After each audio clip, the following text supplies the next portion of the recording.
How's it going, YouTube? Coming in today with another video, and today what we're going to do is going to be the Sprite conversation. And today I brought in a professional. I brought in Dinh Khang Pham. Thank you so much for being here. There's just so many different things that you've done with Sprite already, and just so many achievements. So I really do appreciate you for being here. If you want to go ahead and introduce yourself.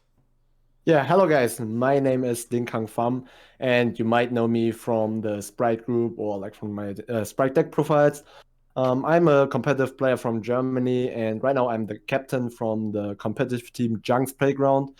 And yeah, I'm here today to talk a bit about Sprite. Well, thank you so much for joining me, and we're gonna hop right into this long conversation about Sprite because Sprite is definitely going to be one of the most versatile decks this format. If you haven't already checked out my sponsors over at Imperium Duels to Dragon Shield or Gem, definitely go ahead and do so. Without further ado, let's hop right on into our first topic. So the first thing I want to go over is going to be your achievements. Now I know that you've achieved all of these with only Sprite, which is pretty crazy. If you want to go ahead and talk about some of your achievements here. Yeah, sure. Um, I used Sprite when it got released because everybody thought it was the best deck. And for me, I don't really like to play combo decks like Chi Element. So yeah, Sprite was exactly my playstyle. And yeah, I just stick to it. And as you can see, I won like several regionals, including the German Open, where I went 10-0, and then top eight, many, many more. Like I think I topped eight every single regional I attend. And then also I went to all the majors I could attend in Europe, which include the European Championship, YCS Utrecht, Dortmund, and Lyon, which I topped all with Sprite. And as you might already know from the feature match, I also got top eight at YCS Lyon, finally beating my curse because at every other top cut from the EU, Utrecht, and Dortmund, I lost right at the first round. So yeah, that was quite crazy for me. Yeah, it's really awesome and definitely a very decorated player. And just being with this on Sprite alone, this deck is so crazy. I feel like the ceiling of the deck is pretty high too, just because there's a lot that you can do. Do you feel like this deck has been tougher than other decks that you played, or has it been pretty linear? So for me, I think because I played so much, it's quite linear.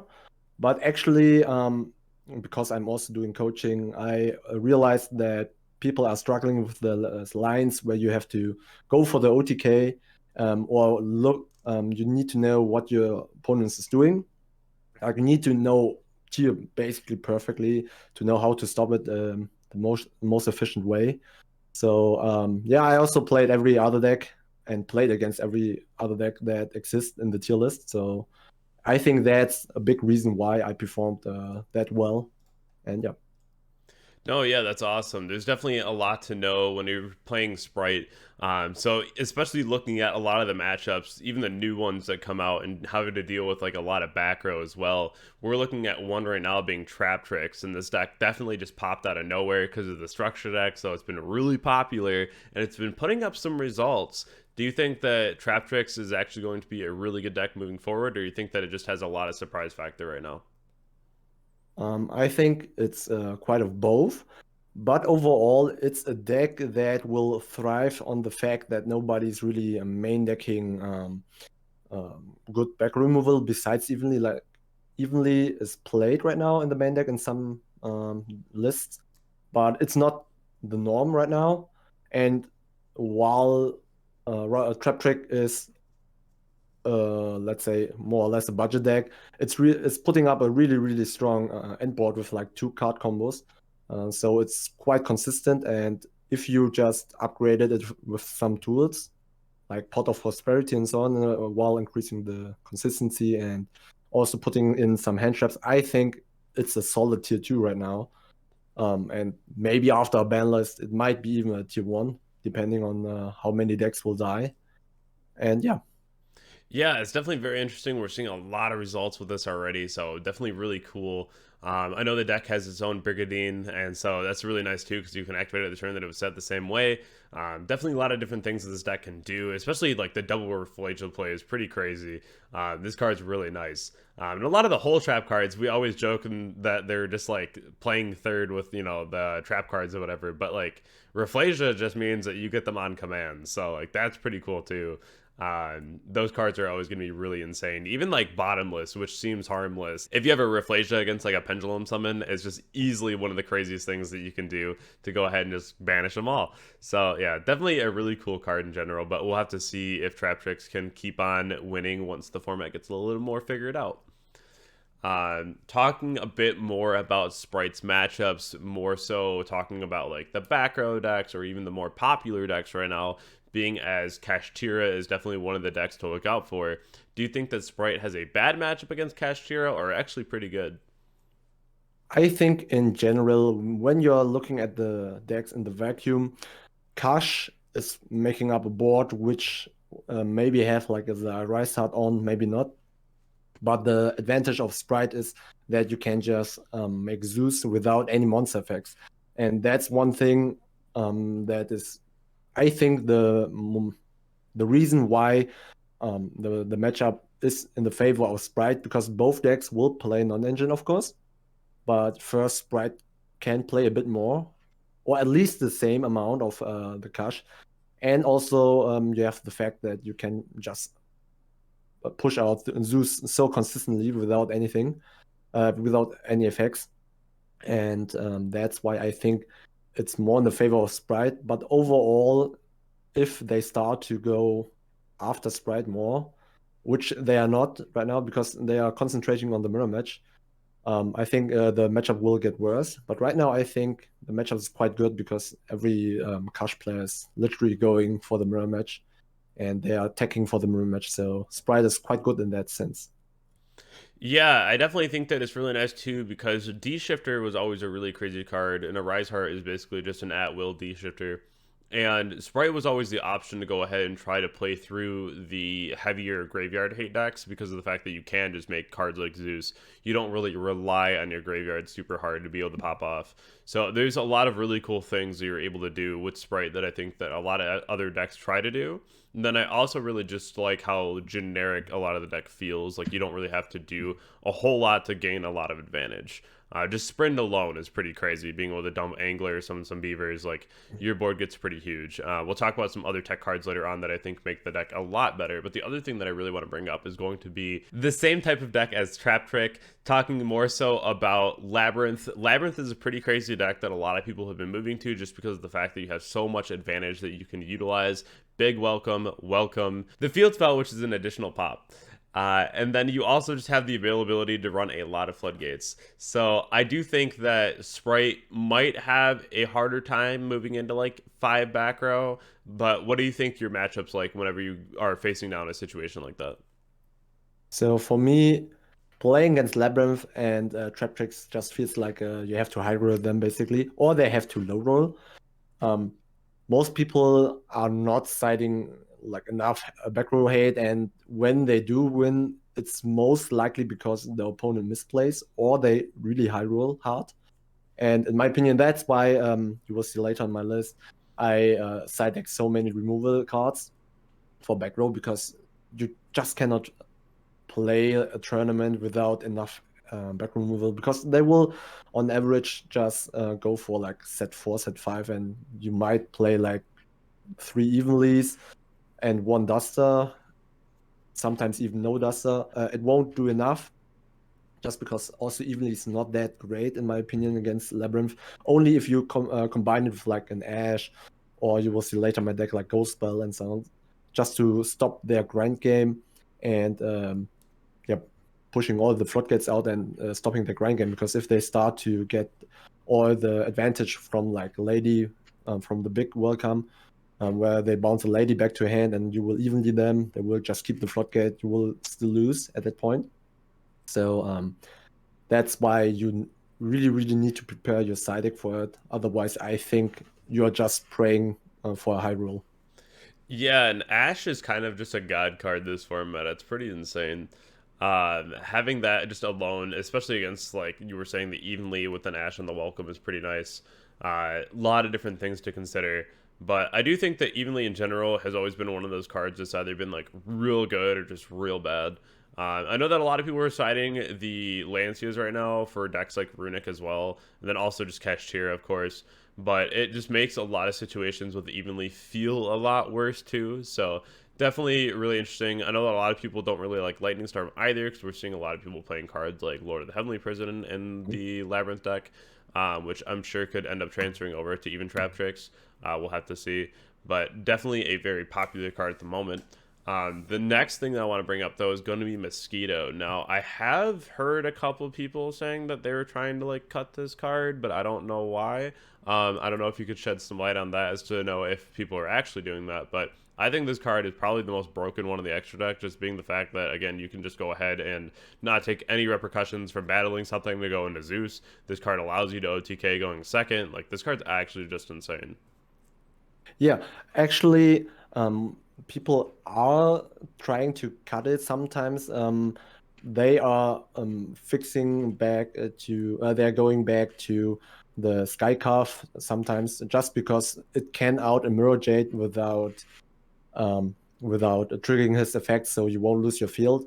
But I think if you ever come to that situation, you just can straight up OTK your opponent with the Mosquito. True. And the Mosquito itself, I never use it for like the Zeus play, as you said. Like maybe once in like 100 matches, but most of the time I really use it for the OTK. So um, I think like 30-40% of my OTKs are with the Mosquito.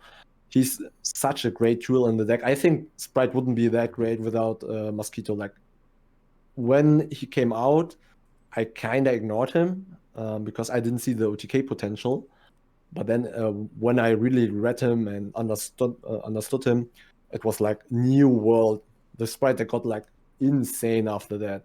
Because now when I played against Kash, I think you might know the situation when you can just put many monsters in death. You know Sprite cannot kill you through it with the Gamma Burst, or Sprite cannot grind against you if you have like 3k beat six, right? But when he came out, the Mosquito came out, you couldn't just kill your opponent through the Kaleido Heart.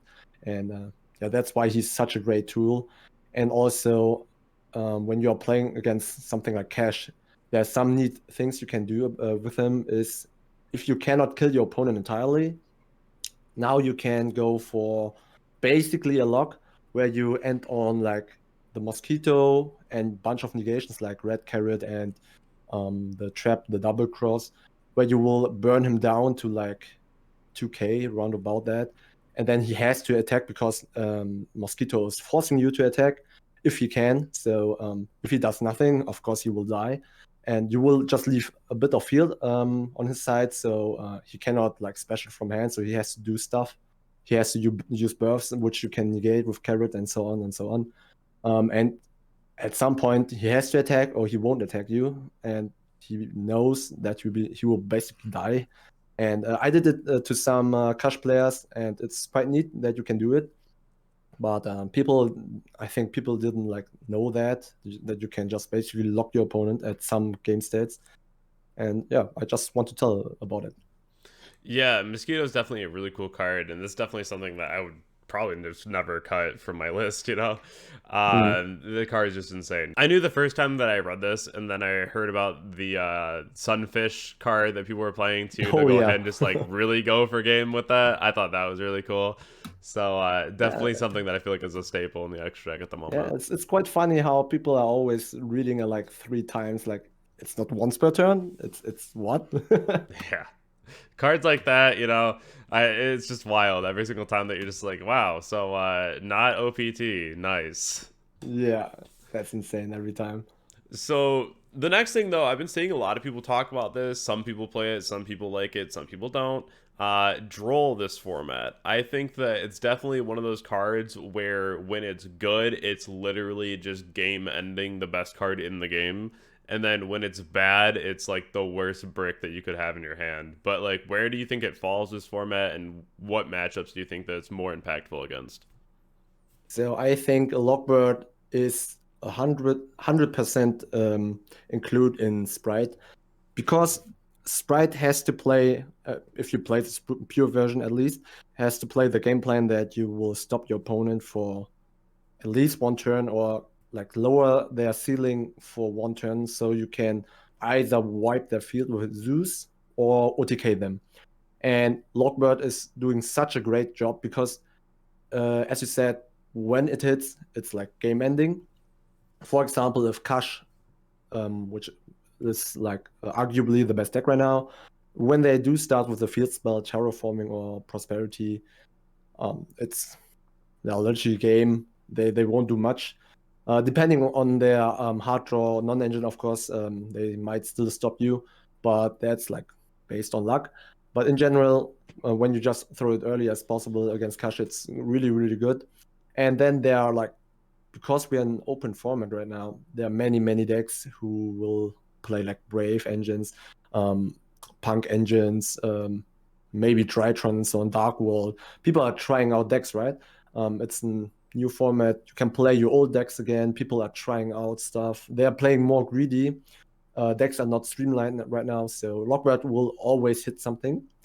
And against decks where Lockbird won't hit anything, like back row decks and so on, I think it doesn't matter just because your main deck is so weak against these decks. You don't have any back row moves main deck, or like not enough if you main deck evenly.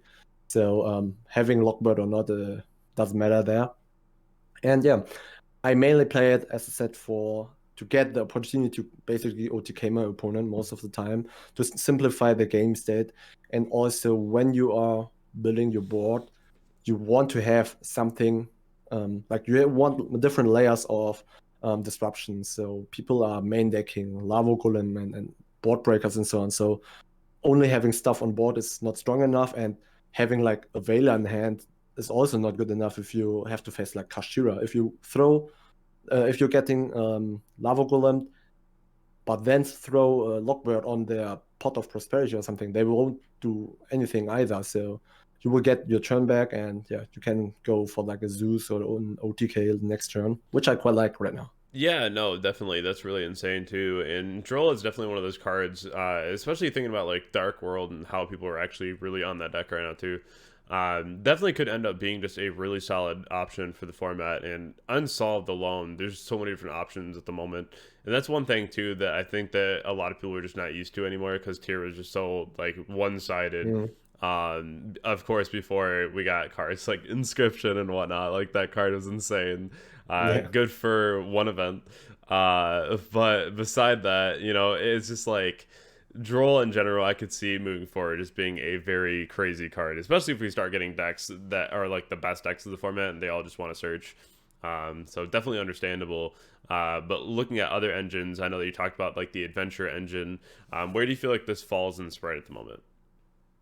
So then Adventure Engine was always weird for me because when I started playing it, when that was the Phantom Knight um, adventure deck, I used it. It was good, but I drew the bricks too many times, and I like to have my decks um, as consistent as possible. Like I don't need a high ceiling if I can achieve a certain ceiling more consistent, and that's something I don't have with the Brave. So the problem with Brave overall in Sprite, not in other decks, but in Sprite, is that of course you will have your disruption go first and so on, but it's so big that your go second will suffer like greatly. People are saying, yeah, but it's also a good board wiping tool or something like a board breaking tool. But in my opinion, it's just like a token. They just have to get rid of the token, which is not difficult. And yeah, until you get your negation and Draco back on field, they probably just get rid of the token. So for me, it's not a good go second tool. It was a good go second tool against Tier, but not against all the decks in this format right now, in my opinion. And go first also, since you have your engine compromise, or like your go second compromise, your hand traps, you might end on like drawing multiples of the adventure engine, and then you will might end on your combo, of course, but you have nothing left. Like you will die on bot breakers basically, because now you will have like multiple adventure cards in your hand instead of hand traps. Yeah, that's something too where the adventure engine was always really strong. Of course, if you were playing like Prank Kids or what have you, and it just really netted you a lot of advantage. But also just being able to draw all those bricks, especially going second, like is something that you just almost never wanted to risk. Having like the Draco back was really cool too, especially if you're playing like Adventure Striker or something, that you could have like Hornet Drone, which is also just another card that makes the Draco back not like a super brick, but at the same point, like it was pretty rough drawing like Faithful as far as like your opening Mhm. five, and then it was like super mid. Even at that point, you got like the free bounce if they didn't interrupt you on that. It was like fine. But the adventure engine is still looking to find its way back into the format, trying to find a deck that it really does do well with. Maybe not Spright, especially if you're not on like the swap frogs. So something just to consider, but maybe one of these days coming soon that we'll actually see this end up being used really efficiently again. But as of right now, I don't see it being very popular. Yeah. So, talking more so about your list here, the first question that I will ask you is going to be about No Nibiru. Yeah. If you saw my deck profile on my channel, I still played Nibiru at that time just because cash players played into it, and yeah, it was quite good against certain decks. Also, when people are playing like more greedy versions of their combo decks, they will all play into Nibiru. But after YCS Las Vegas, we saw that many pro players decided to make a Rise Hut Turbo. Basically, they will just summon a Rise Hut as the fourth summon and pass with like three sets, or I don't know, hand traps and so on. And that's one reason why I started to cut Nibiru, because I also experienced it on DB, and my teammates are also started to play around it. Sometimes they do play around, sometimes they don't, and that's something weird about this format, because everybody can play the same list, but they will play it completely different. Some will try to block 5U, some will just go for Rise Hard. And I just don't want to risk it, so I included cards that will 100%, like not 100%, but will likely break the cash board, which is enemy controller in this case. And yeah, Nibiru was just too risky for me, because I just saw that I will uh, draw it more dead than I would like to. And also, for many people, Nibiru is a good go first card, because every deck basically has to play into it, besides backrow decks, of course, but every other deck has to play into it while breaking your board. So in that case, it's quite good. But Sprite has problems now with the follow-ups if you don't go for like a set starter instead of a double cross or smashers, which is also kind of bad. So yeah, that's also risk of running Nibiru, in my opinion. Yeah, and then I see a couple targets here too with the mannequin cat, the Ryo and the Goliath. Yeah, so I was experimenting with the cat. Um, when I was playing the last format, I always played Anubis, and it was enough. I also saw that even if I don't play against a deck where I can summon Anubis, I could win with like my double cross, sprint bounce, carrot negate, and I also still have hand traps. So my board was still strong enough against everything, which dodged like the cat. So I thought, yeah, why not keep playing cat? Um, the targets Ryo and Goliath were here because Ryo hits Runic and the mirror, and Goliath kinda hits everything else, like everything relevant. If you think about it, it hits branded when they do summon a dragon. It hits a Tenji Sword Soul when they go for the monk. It hits many random decks actually, because they do play Earth. And funny enough, the token of the adventure engine is also Earth. Yes, it So you is. can, yeah, that's quite funny. You can just yeah, summon Goliath and basically bounce it back with sprint. So chaining one sprint, chaining two cat. So you have a Goliath they have to deal with.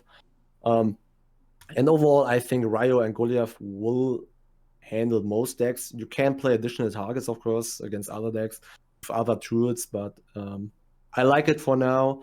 It was also experimental, of course. It was the first regional. I just wanted to try it, and yeah, it worked out. No, that's awesome. I guess looking at a couple other things here would be especially Bell. I know that we talked about that a little earlier, but was there a specific reason outside of maybe like Runic?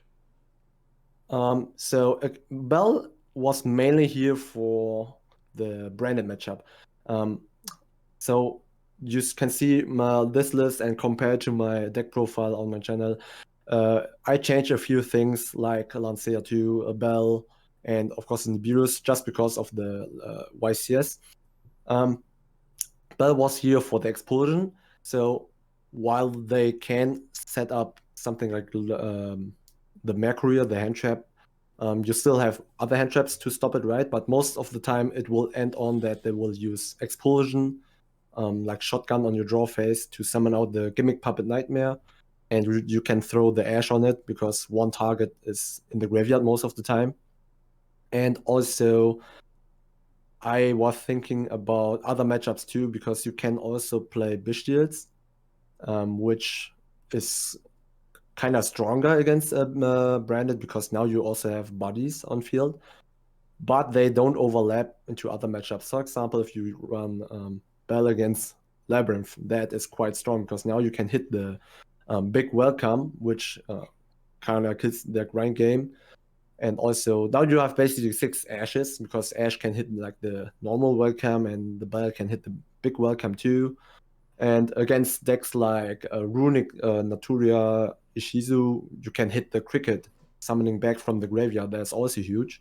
Or you can just straight up stop the quick spell from reviving the something so they can go on. That's also quite nice. And against Runic, of course, as you mentioned, you can stop the draw 3 sometimes because they won't have the draw 3 all the time. And also, if you stop it once in their turn, if they draw in your turn, it's not that great anymore. To be honest, depending on the build, of course. But if they need the draw 3 to get go, to start their plays, like Spright or like Naturia, it's better to stop them in their turn and let them draw in your turn, so you can yeah, have the advantage basically on board because they cannot set up anything if they don't have a perfect hand already, and that's quite nice, I think, about Bell. And the last thing that I'm seeing here that's definitely unique is the Summoner. How does that come up in play? So he was only in this build just for the Thunder King Ryo because you go for the Samsung only when you are really deep in the grind and you don't need your bodies on field, but that's quite rare. But the funny thing is when you happen to hard draw the Ryo, you can actually just summon the Samsumner and summon out the Ryo as a quick effect because normally you should have sprite monsters in the graveyard, so you can discard the Ryo and then immediately target the Ryo, so you can summon them out as a quick effect. For example, if your opponent uses Pot of Prosperity, for example, in that, I think that's a really nice play in this deck, and that's the only reason why I play him. Otherwise, I wouldn't play him. Heard, yeah, no, that's really cool. That's unique. The build overall it looks very solid. You know, it looks very much so like a Sprite build. No swap frogs, no toad. I mean, running Toad is not bad. The end board is still strong and so on. But the main problem with the Toad play is only that if you don't hard draw swap, your only way to get to Toad is Gigantic, and Gigantic will get hand trap most of the time, Yeah, which happens to me too. And I don't really care if I normally you should have more. If you don't have more, it doesn't matter which version you played, right? If your Gigantic gets negated, you're just passing. But if you have like Beaver Blue, you go into Gigantic, and I basically use him as a bait. And he will get negated most of the time, so you can get blue through. And my main play is just go into sprint somehow, doesn't matter how.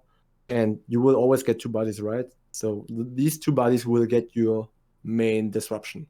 right. And that's what I like about cat builds. There are other builds that will do the same, but that's why I don't like engines that are dependent on Gigantic, like Ipley, the vampire guy who will get you the counter trap, maybe the target for the feather storm and so on, because they all depend on a Gigantic resolving, and you cannot do that, in my opinion, when everybody's running Impermanence, Ash, maybe Vela and so on. Yeah? Yeah, no, I definitely understand that. I saw the vampire thing. I thought it was cool. I was like, I don't know how viable this is, but it's definitely cool. Yeah, Um, of course it's cool, but it all depends on Gigantic, so it's quite weird. Yeah, it's just Um, like, does that actually resolve? But probably not.